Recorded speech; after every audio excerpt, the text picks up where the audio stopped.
Good morning sir. मैं Gaurav Gupta, department of disability affairs है, unique disability ID card. Next. UDID project से पहले sir जो सिंपल प्रोसेस होता था, ऑफलाइन प्रोसेस होता था, उसमें मैनुअल सर्टिफिकेट दिए जाते थे और उसके बाद में 2014 के बाद में इसको हमने ऑनलाइन प्रोसेस चालू किया है। उसके लिए एक वेब पोर्टल बनाया है, swablambancard.gov.in। उस पर पीडब्ल्यूडी ऑनलाइन अप्लाई कर सकते हैं और ऑनलाइन ही उनका प्रोसेस होता है। उनको यूडीआईडी कार्ड उनके घर के पते पे भिजवाया जाता है।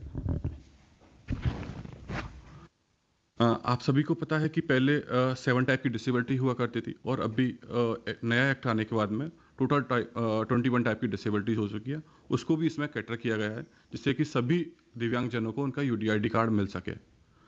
Next sir. इसका मेन ऑब्जेक्टिव है to create a national database of person with disability and issue a unique disability ID card. तो अभी हम सभी लोगों का यूडीआईडी कार्ड बना रहे हैं और उसमें जितने भी लोग हैं सब अप्लाई करते हैं और सभी राज्यों में इसका काम चालू हो चुका है। केवल एक स्टेट को छोड़ के कुछ इश्यूज की वजह से, टेक्निकल इश्यूज और कुछ से उसके कारण उनका काम नहीं हुआ है। इसमें हम सारे पैरामीटर्स इसमें लेते हैं, नाम, address, educational details, personal details में आइडेंटिटी डिटेल और इवन एम्प्लॉयमेंट डिटेल को भी हमने इसमें कैटर किया है जिससे कि सभी का हमारे पास डाटा बेस इकट्ठा हो सके। और अभी हमारे नए सेक्रेटरी साहब आए, उन्होंने भी इसमें क्या है कि इसको रिसर्च के लिए भी हम यूज़ कर सके, कहाँ पे ज़्यादा किस टाइप की डिसेबिलिटीज़ के लोग हैं, उसको इसमें हमें बेनिफिट मिलेगा। इसमें विलेज लेवल तक का हम डाटा इसमें इकट्ठा कर रहे हैं। Next sir. ये सर हम सारे जो है इसमें क्या क्या हम यूज करते हैं, ऑनलाइन प्रोसेसिंग है इसकी और यूडीआईडी नंबर है इसमें, हेल्थ के सिस्टम के साथ में भी, क्योंकि काफ़ी सारे जो स्टेट्स हैं उन्होंने इसमें स्कीम को बेनिफिट देने का भी काम चालू कर दिया है। जैसे उत्तर प्रदेश में है, पंजाब में है, महाराष्ट्र में है, मध्य प्रदेश में है कि यूडीआईडी कार्ड के साथ ही वो जिनके पास यूडीआईडी कार्ड होगा उनको बसों में कंसेशन है, एजुकेशन में है। और अभी रिसेंटली हमारे डिपार्टमेंट ने एक ऑर्डर पास किया है जिसमें सभी दिव्यांगजन जिनके पास यूनिक डिसेबिलिटी आईडी कार्ड या उनका एनरोलमेंट नंबर है, तो हमारे 9 नेशनल इंस्टीट्यूट हैं उसमें एजुकेशन फुल्ली फ्री, जिसका अराउंड कॉस्ट 40,000 तक जाता है और उसका जो हेल्थ जो उसका ठीक करने का है स्वास्थ्य, वो फ्री कर दिया गया है। Next sir. ये हमारा सर होम पेज है, इसमें पीडब्ल्यूडी ऑनलाइन कर सकता है, उसका स्टेटस देख सकता है। और अभी हम सारी स्कीम के साथ में, जैसे रेलवे के साथ में भी हम करने जा रहे हैं, तो सभी धीरे धीरे करके हम इसको आगे बढ़ रहे हैं। जी सर। नेक्स्ट। ये हमारा सर फर्स्ट यूडीआईडी कार्ड था जो प्रिंट हुआ। इसमें आप देख पाएंगे सर कि इंग्लिश में और रीजनल लैंग्वेज में नाम है, उसमें टाइप ऑफ डिसेबिलिटीज़ है, उसमें यूडीआईडी नंबर है, उसमें इशू ऑफ डिसेबिलिटी सर्टिफिकेट है और इसको दोनों स्टेट, मतलब नेशनल एनवलप और स्टेट का एनवलप, जिससे कि दोनों की रिकॉग्निशन मिल सके। Next sir. फीड फीड कौन करता है? हाँ सर, फीड सर सपोज मुझे, हाँ जी डिपार्टमेंट इसको बना रहा है सर। बट इसका सोर्स इंफॉर्मेशन क्या है? हाँ कौन फीड करता है? सर, सर डिसेबिलिटी सर्टिफिकेट जो इशू किए जाते हैं वो डिस्ट्रिक्ट मेडिकल अथॉरिटी से इशू किए जाते हैं। तो सपोज जैसे मैं बात करता हूँ, मैंने अपना पीडब्ल्यूडी के लिए फॉर्म भरा, तो जब मैं अब भरता हूँ तो कंसर्न डिस्ट्रिक्ट में मेरा एप्लीकेशन चला जाता है। उसके बाद एप्लीकेशन जाने के बाद में वो लोग उसका असेसमेंट करते हैं और उसको यूनिक डिसेबिलिटी आईडी कार्ड देते हैं। Unique disability ID card medical certification के बाद होता है या उससे? सर वो पैरेलल प्रोसेस है। Parallel? Yes sir, yes sir. जी। तो वो जैसे उसमें कोई एसओपी है, स्टैंडर्ड ऑपरेटिंग प्रोसीजर की, जैसे अप्लाई किया डिस्ट्रिक्ट में तो उनका जैसे यूनिक डिसेबिलिटी आईडी कार्ड बनना है सर तो वो किस बेसिस पे बनता है? हाँ सर, इसके लिए 4 जनवरी 2018 को डिपार्टमेंट ने गाइडलाइंस इशू की है। 117 पेज की गाइडलाइंस है, उसमें सभी डिसेबिलिटीज़ का किस किस तरह से असेसमेंट होगा और क्या कौन उसमें डॉक्टर्स रहेंगे, कौन उसमें असेसमेंट, उसका ऑलरेडी इशू हो चुका है। तो उसमें 20 टाइप की डिसेबिलिटीज़ का है, एक डिसेबिलिटी का ऑलरेडी ऑटिज्म का। जैसे अप्लाई कहाँ, क्योंकि हमारे अभी अभी जो वेबिनार में हमारे जो फील्ड लेवल के फंक्शनरीज है सर ना, सर वो पूरे इसमें जुड़े हुए जी हैं। जी। तो उनके जानकारी के लिए आप बताएंगे कि सपोज किसी ने अप्लाई किया तो डिस्ट्रिक्ट में कौन से जगह अप्लाई करेंगे? नहीं सर, ये ऑनलाइन पोर्टल है, तो हाँ ऑनलाइन हमारा जो है पोर्टल है वो जो एनआईसी क्लाउड पे है, हाँ। swavlambankard.gov.in पे अच्छा, जाके अप्लाई करना है। कहीं से ठीक भी है। घर से कर सकते हैं, हाँ हाँ। लेकिन हमने कॉमन सर्विस सेंटर के साथ इसका एग्रीमेंट भी किया है, अच्छा, तो सब कॉमन सर्विस जी सेंटर के जी साथ है, जी वेरी जी गुड वेरी एमओयू। गुड। हाँ हाँ। तो वहां पे भी जाके अप्लाई कर सकते हैं, तो ये कहीं से भी कर सकते हैं, घर से कहीं जहां भी आप हो। ओके, तो अप्लाई करने के बाद फिर कंसर्न डिस्ट्रिक्ट्स में जाता है सर ये, डिस्ट्रिक्ट में किस डिस्ट्रिक्ट मेडिकल ऑफिसर के पास, अच्छा, क्योंकि डिस्ट्रिक्ट डिस्ट्रिक्ट मेडिकल ऑफिसर ही हैं जो इनको इशू करेंगे तो डिस्ट्रिक्ट में तो सिविल सर्जन होता है, वही है ना सर। हाँ, डिस्ट्रिक्ट कहीं मेडिकल सिविल ऑफिसर? सर्जन बोलते हैं, कहीं सीएमएचओ बोलते हैं, हाँ कहीं हाँ। डीएमओ बोलते हैं सर, अलग अलग वो उसका ओके, तो नॉमेनक्लेचर है। आप एक common terminology district medical officer. जी जी ओके, जी उनके पास सिविल सर्जन के पास जाता है यस सपोज, सर यस हाँ, सर जैसे बिहार झारखंड में वी या कॉल सिविल सर्जन, हाँ। हाँ यस तो सर। उसके जाएगा, फिर उसके बाद हाँ सर, उसके बाद में उनके जो डीलिंग हैंड रहते हैं, डीलिंग हैंड उनके उसको एप्लीकेशन को चेक करते हैं कि सब कुछ ओके है या नहीं है। उसके बाद एप्लीकेशन को वेरीफाइड, नॉट वेरीफाइड, और उसमें 3 बना हुआ है, रिजेक्टेड। वेरीफाइड का मतलब जो उसने डिटेल भरी है और जो सपोर्टिंग डॉक्यूमेंट लगाया है वो ओके है, तो नेक्स्ट प्रोसेस के लिए रेडी हो जाता है। नॉट वेरीफाइड मतलब सर कि जिनका कुछ लगा, जैसे उसने देखा कि आधार कार्ड लगाया वो क्लियर नहीं है, तो उसको नॉट वेरीफाइड, उस रीजन लिखते हैं कि आपका आधार वेरीफाइड नहीं है। और रिजेक्टेड मतलब सब कुछ ठीक नहीं है, फोटो नहीं लगाया है, या लगाया है तो कुछ दूसरा लगा दिया, उसको रिजेक्टेड कर देते हैं, उसको न्यू अप्लाई करना पड़ेगा। वेरीफाइड के बाद में उसकी कंसर्न जो डिसेबिलिटी होती है सर, उसके स्पेशलिस्ट को असाइन किया जाता है। ओके। ठीक है, स्पेशलिस्ट असाइन कर देते हैं, स्पेशलिस्ट के पास वो असाइन उसका एंडोर्समेंट कराते हैं क्या प्रॉब्लम है। उसके बाद मेडिकल बोर्ड होता है जो हर डिस्ट्रिक्ट में अलग अलग तरीके से, और स्टेट्स तो ने। पॉइंट ये है कि मेडिकल सर्टिफिकेशन साथ ही साथ मेडिकल सर्टिफिकेशन के बाद ही उसको सर ये आईडी कार्ड मिलेगा? नहीं नहीं सर, सॉरी, यस ये और नो? नहीं नहीं, मैं सॉरी सर, इसमें प्रोसेस एक ही है सर। मेडिकल सर्टिफिकेट जो बनेगा और यूडीआईडी कार्ड बनेगा, एक ही टाइम में बनेगा। तो फिर इसका मतलब है कि जिसके पास यूडी आईडी कार्ड है उसका मेडिकल सर्टिफिकेशन भी हो चुका है? यस सर ये यस सर assume कर रहे हैं यस ना? सर यस हाँ, सर यस सर, ठीक। ऑलरेडी बन चुका है, ओके, ठीक। क्योंकि वो दोनों एक ही बटन से जनरेट होंगे जब फाइनली जब सीएमओ तो साफ हम करेंगे। ये लेके चले गए कि जिन जिन को सर्टिफिकेशन, जैसे हो सकता है कुछ लोगों को सर्टिफिकेशन मिला लेकिन आईडी कार्ड नहीं मिला होगा, लेकिन ऑफ लेट जैसे आपने जैसे ऑनलाइन पोर्टल से जिन जिन को आईडी कार्ड मिल रहा है तो सर्टिफिकेट ऑलरेडी है सर्टिफिकेट उनके सर, पास है। यस यस सर, कुछ यस। पुराना लॉट ऐसा होगा जिनको मेडिकल सर्टिफिकेट ही मिला होगा, लेकिन उस वक्त आपका ये पोर्टल कब से स्टार्ट हुआ है? सर ये 2016 से चालू हुआ है, हाँ लेकिन जो हाँ, फर्स्ट चल। यूडीआईडी कार्ड 2017 से बना है। हाँ, ठीक है ठीक है, गुड। सर इसमें very important information for sir all the village level functionaries, sir because इसमें they हम can actually spread this, disseminate this information, and since CSC common service centre से हमारा ये जो प्रोग्राम दिशा भी जुड़ा हुआ है, हमारे जो पैरालीगल वॉलंटियर्स भी CSC वाले प्लेटफॉर्म को यूज कर रहे हैं, तो this is a good thing which they can actually help out the people at the village level. Okay, please continue. Sir इसमें जो अभी आप पूछ रहे थे सर, इसमें एक चीज़ है, जिनके पास already disability certificate, manual disability certificate issue हो चुका है, उसको भी इसी पोर्टल के थ्रू अप्लाई करना है। और क्योंकि ये जो डिसेबिलिटी सर्टिफिकेट है सर, उसकी इन्फॉर्मेशन ऑलरेडी सीएमओ के पास होती है, तो बहुत सारे केस तो मतलब 99% केसों में उनको दोबारा असेसमेंट की जरूरत भी नहीं है, उसी को देख के वो उनका यूडीआईडी कार्ड इशू कर देते हैं। कुछ केसेस हैं जैसे कर्नाटका है और कुछ ऐसे स्टेट है वो बोल रहे हैं कि नहीं हमें दोबारा ही असेसमेंट करना है, तो कुछ स्टेट को छोड़ के बाकी सब में वो उसके बेसिस पे ही उसका असेसमेंट कर देते हैं। Next sir, next sir.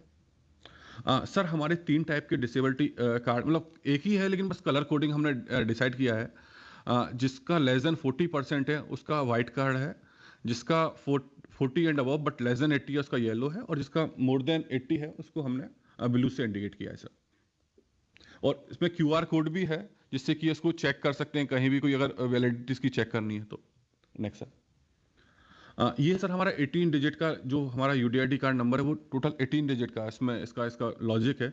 शुरू के जो 2 डिजिट है वो स्टेट को इंडिकेट करते हैं, नेक्स्ट 3 हमारे डिस्ट्रिक्ट को, नेक्स्ट 2 हमारे डिसेबिलिटी को, फिर next 4 year of birth, next 6 for running number है, and last 4 checksum for legality. Next sir. ये हम कार्ड पे सर कैप्चर करते हैं personal detail, disability detail, educational, employment detail, identity detail.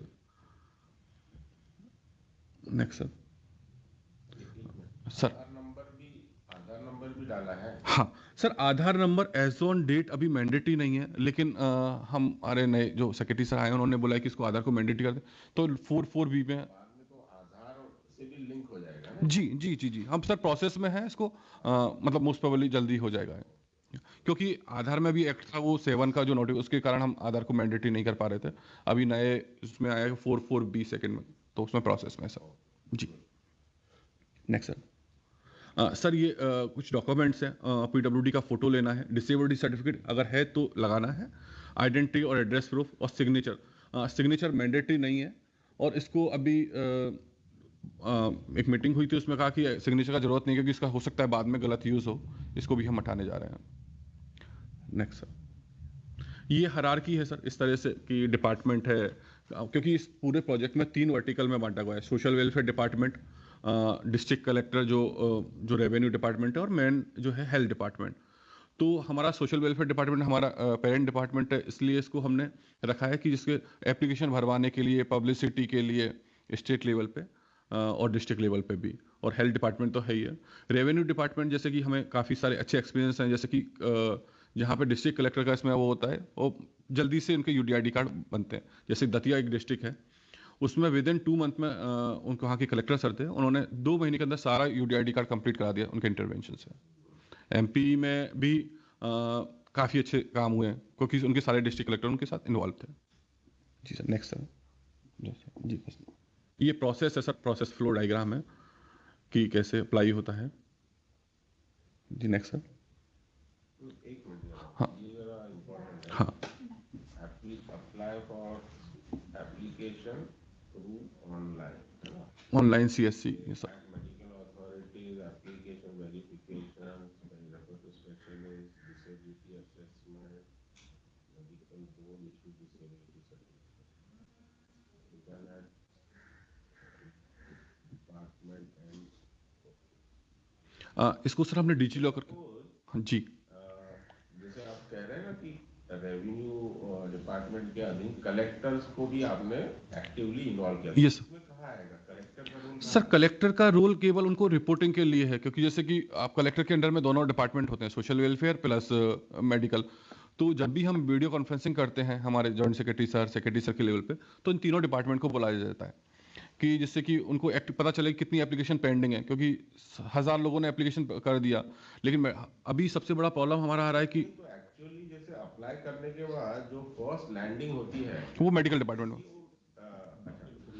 Apply होने के बाद जो फर्स्ट लैंडिंग होती है एप्लीकेशन की, वो तो medical district medical officer, sir. तो जहाँ डिस्ट्रिक्ट मेडिकल मतलब वो कंसर्न डिस्ट्रिक्ट में चले जाएगी। सर जहाँ डिस्ट्रिक्ट मेडिकल ऑफिसर आ गया तो कलेक्टर तो डिस्ट्रिक्ट में है ही, उस नहीं नहीं, डिस्ट्रिक्ट में, तो फिर कलेक्टर भी उसको मॉनिटर कर सकता है। यस सर, उसी को सपोज जैसे 1000 एप्लीकेशन उनके पास पहुंच चुकी है, CMO मतलब मेडिकल अथॉरिटी के पास, लेकिन कुछ स्टेट ऐसे हैं जहाँ पे एप्लीकेशन बहुत सारी पेंडिंग्स हैं, जिसमें 1000 में से केवल उन्होंने 150 ही किए हैं। तो हम डिस्ट्रिक्ट कलेक्टर साहब को बोलते हैं कि वो उनको मीटिंग करके बुलाएं और जल्दी से जल्दी उनको रिजॉल्व करें। ठीक है, ये तो मतलब क्योंकि डायरेक्टली डिस्ट्रिक्ट के मेडिकल ऑफिसर को जा रही है, तो जी collector being the head of the sir. District, वो ही can always be involve to expedite it. Sir फिर सोशल वेलफेयर डिपार्टमेंट कैसे आ रहा है हाँ, यहाँ पे? सोशल वेलफेयर डिपार्टमेंट एक तो सर हमारे डिपार्टमेंट का वो पेरेंट डिपार्टमेंट है, हाँ हाँ, तो सभी डिस्ट्रिक्ट लेवल पे और इवन सब डिस्ट्रिक्ट लेवल पे भी है, मॉनिटरिंग के लिए, मॉनिटरिंग के लिए भी है, मॉनिटरिंग के प्लस लिए, ठीक। एप्लीकेशन भर पाना, मतलब एप्लीकेशन को डिस्पोज ऑफ करना तो मेडिकल का काम है, लेकिन एप्लीकेशन आना, क्योंकि अभी जैसे सर बोल रहे थे, राजीव रतोई सर, कि लोगों को पता ही नहीं है कि UDID कार्ड को बनना है, या जो मेन सेंसस अभी नहीं है, अवेयरनेस। अवेयरनेस नहीं है, तो उसके लिए हम पब्लिसिटी के लिए पैसा वगैरह भी देते हैं, जिससे कि लोगों को विलेज लेवल पे लोग इसको अवेयर हो। ओके, गुड, या please thank you. Continue. Next sir. Sir इसमें मतलब अभी यूज़ हो रहा है, UDID डाटा है पॉलिसी इंटरवेंशन की, जैसे अभी डिजी लॉकर में हमने कर दिया है, डिपार्टमेंट ऑफ हैवी इंडस्ट्रीज के साथ में भी हमने API शेयर किया है, जिससे कि जो PWD कार वगैरह खरीदते हैं उसमें भी उनको 10% GST में रिबेट मिलता है। और सभी अभी जैसे कि इलेक्शन कमीशन के साथ भी हमने जो एक्सेसिबल इलेक्शन के लिए भी हमने डाटा शेयर किया है, तो वो भी उसमें चेक करें कहाँ कहाँ पे ज़्यादा स्पोर्ट्स हैं, हॉट स्पोर्ट हैं, जहाँ पे कि हमें ज़्यादा फैसिलिटी प्रोवाइड करनी है। जी सर, नेक्स्ट। गौरव जी, मैं एक सवाल पूछना सर। चाहूँगा। रतूड़ी जी ने कहा कि एक मेजर प्रॉब्लम है कि जो सारे डिसेबल हैं उनको ये कार्ड इशू नहीं हुआ है, और उन्होंने कोई 68% बोला। हाँ आपके हिसाब से क्या है वो परसेंटेज? हाँ नहीं सर, सर ने बोला था कि जैसे 2.68 करोड़ जो हम लोग बोल रहे हैं सेंसस का फिगर, लेकिन जो सीसीपीडी, जो ऑफिस ऑफ सीसीपीडी है, उसमें ओनली 1.75 करोड़ लोगों के पास ही डिसेबिलिटी सर्टिफिकेट है। वो सर उसकी बात कर रहे थे। Medical certificate. हाँ, मेडिकल सर्टिफिकेट जो, क्योंकि स्टेट सीसीपीडी है जो chief commissioner of person with disability है, उसने हमें डाटा दिया है डिपार्टमेंट को कि 1.75 करोड़ लोगों के पास ही मैनुअल डिसेबिलिटी सर्टिफिकेट है। तो सर उसका बात करें तो वो 68% बैठता है। और लेकिन सॉरी, हाँ सेंसस के हिसाब से अभी गैप है वो। हाँ वो तो गैप है ही है, लेकिन सर उसमें भी सर अभी जो हमारा यूडीआईडी कार्ड बने हैं वो 87 लाख ही बने हैं अभी एज ऑन डेट। तो अभी प्रोसेस में। Yes sir. सर इसके लिए हम अभी सारे स्टेट्स के साथ में लेटर भेज रहे हैं। वीसी हमारे मंत्री जी लेवल पे भी वीसी कर रहे हैं। मंत्री लेवल पे हमने लेटर भेजे हैं सभी को जहां स्टेट्स काम नहीं कर रहे हैं। व्हाट्सएप ग्रुप बनाए हुए हैं स्टेट लेवल पे, डिस्ट्रिक्ट लेवल पे और हमारे नेशनल लेवल पे, जिसमें सेक्रेटरी सर उसमें हैं, जॉइंट सेक्रेटरी। ठीक है, ठीक है सर। ये स्टेटस है सर। 87 लाख हमारे यूडीआईडी कार्ड बन चुके हैं। एक स्टेट है केवल वेस्ट बंगाल जहाँ पे काम चालू नहीं हुआ, बाकी सारे स्टेट में काम चालू हो चुका है। Thank you sir. Sir West Bengal है, वहाँ पे भी काम चालू नहीं हुआ है हमारा। बस और बाकी सब में है, जो नए डिस्ट्रिक्ट बनते जा रहे हैं ना, उसमें कोई बस इशू है, बाकी सब में काम चालू हो चुका है। वेस्ट बंगाल में काम नहीं चालू होने का कोई कारण? सर हमने काफ़ी लेटर लिखे हैं। तो एक डिस्ट्रिक्ट है वहाँ पे बीरभूम, उन्होंने चालू किया है। वो डिस्ट्रिक्ट लेवल पे ही हम मॉनिटर कर रहे हैं। स्टेट लेवल पे काफ़ी, मंत्री लेवल पे हमने चीफ मिनिस्टर को लेटर लिखे हैं, सेक्रेटरी, चीफ सेक्रेटरी को लेटर लिखे, लेकिन वहाँ पे कोई रेस्पॉन्स नहीं आया अभी तक भी। तो लेकिन अब डिस्ट्रिक्ट लेवल पे अप्रोच कर रहे हैं। तो बीरभूम ने चालू किया है। अभी पुरुलिया डिस्ट्रिक्ट से 2-3 दिन पहले बात हुई है, उनके हमने बना के यूजर आईडी पासवर्ड दिए, तो बोला कि हम जल्दी चालू करेंगे। तो डिस्ट्रिक्ट लेवल पे हम चालू करने का प्रोविजन है जी। ठीक है, थैंक यू सर।